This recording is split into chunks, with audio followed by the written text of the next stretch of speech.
On June 22, 2025, U.S. forces launched Operation Midnight Hammer, striking Iranian nuclear facilities amid the ongoing Iran-Israel conflict.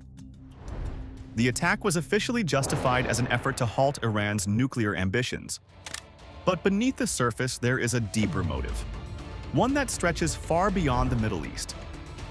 Because while Washington targeted Tehran, the true aim might be to send a message to Beijing.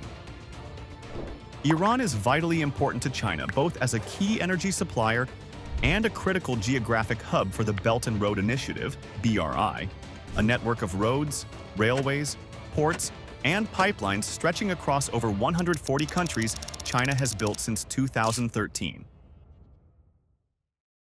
Iran has repeatedly threatened to close the Strait of Hormuz if attacked. This narrow passage handles a staggering 30% of the world's seaborne oil. Any disruption could cause severe supply shocks and spike oil prices, severely impacting China, the world's largest crude oil importer, which sources over 40% of its imports from the Middle East, with Iran among its top suppliers.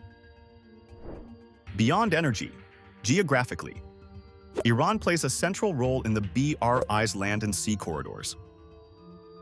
For example, Iran is part of the China-Iran-Turkey-Europe rail corridor, a modern-day Silk Road that cuts across Eurasia. Iran serves as a land bridge. From its western border, goods could flow into Turkey and onward to Europe. From its southern ports, they could reach the Arabian Peninsula and Africa. Goods from western China can travel by rail through Central Asia, enter Iran, cross into Turkey, and reach European markets in just 12 to 14 days. But all Iran-linked corridors could collapse if war spreads across the region. Trade routes could be paralyzed, energy flow disrupted, and billions of dollars worth of BRI infrastructure lost. But this does not come as a surprise to Beijing. Beijing has long realized that putting all your eggs in one basket is risky. Should a single corridor become vulnerable, the entire system could be thrown into chaos. So, since 2020, China has intensified efforts to build parallel BRI routes. The focus is no longer on building just one dominant Silk Road, but on developing multiple routes. The goal is optionality. If Iran routes falter, alternatives are ready. One is the Northern Bypass, Russia route. Trains loop through Kazakhstan and Russia into Europe. The Middle Corridor. Accelerated after the Ukraine war, this path crosses Central Asia to the Caspian Sea. Goods ferry to Azerbaijan, then roll through Georgia and Turkey to Europe. Cargo here surged 30% in 2023. The Southern Bypass, Pakistan route, CPEC, links China's Xinjiang to Pakistan's Gwadar port on the Arabian Sea, completely bypassing Hormuz. Oil and goods sail directly to Africa, Europe, or India. These alternate paths proved their value during the Red Sea shipping crisis of 2024, when Houthi attacks disrupted traditional routes. While many Western companies struggled, China's backup systems kept supply chains moving. Beyond BRI's trade routes, China has built a multi-layered defense to keep its economy fueled. For years, it has been stockpiling oil, currently holding an estimated 950 million barrels, enough to cover about 90 days of net imports. These reserves act as a buffer, ready to be tapped in case of sudden supply disruptions. But China's most powerful tool is its network of underground energy pipelines, direct, overland connections to key energy-rich neighbors. For the gas supply from the north, the Power of Siberia pipeline delivers Russian gas deep into China's heartland. From Central Asia, a web of pipelines carries gas from Turkmenistan through Uzbekistan and Kazakhstan into Xinjiang, China's largest gas import corridor.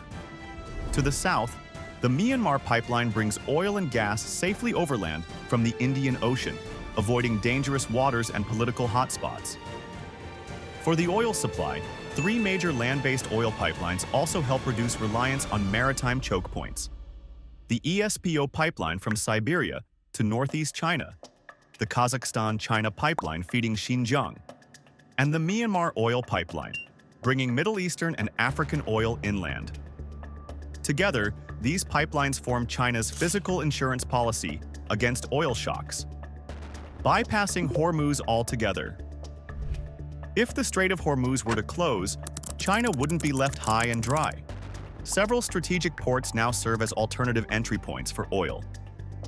Gwadar Port in Pakistan, built with Chinese investment, receives oil trucked from Iran or Saudi Arabia before sending it eastward.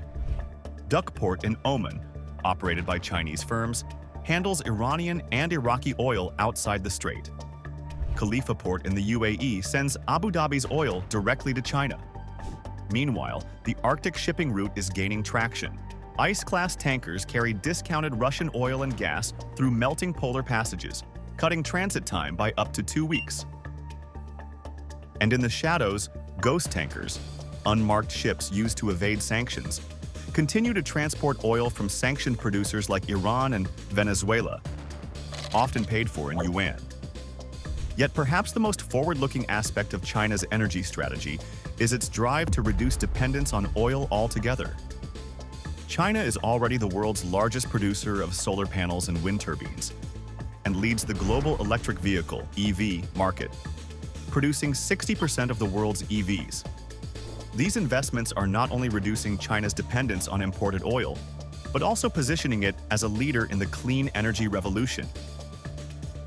In labs like the East Tokamak facility in Hefei, nicknamed the Artificial Sun, scientists are exploring the potential of nuclear fusion, a clean, limitless energy source that could one day free China from oil entirely.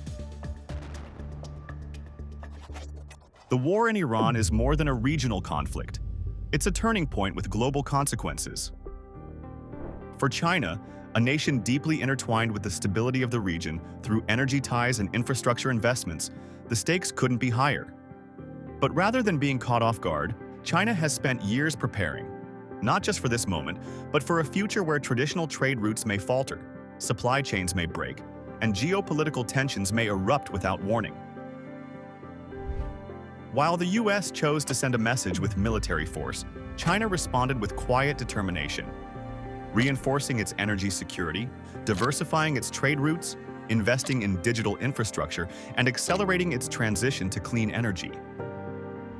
In doing so, it didn't just hedge against risk. It laid the groundwork for a new kind of global influence, one built on interconnectivity, innovation, and long-term planning. In the end, the contrast could not be starker. America bombed the future it saw. China built the future it needed.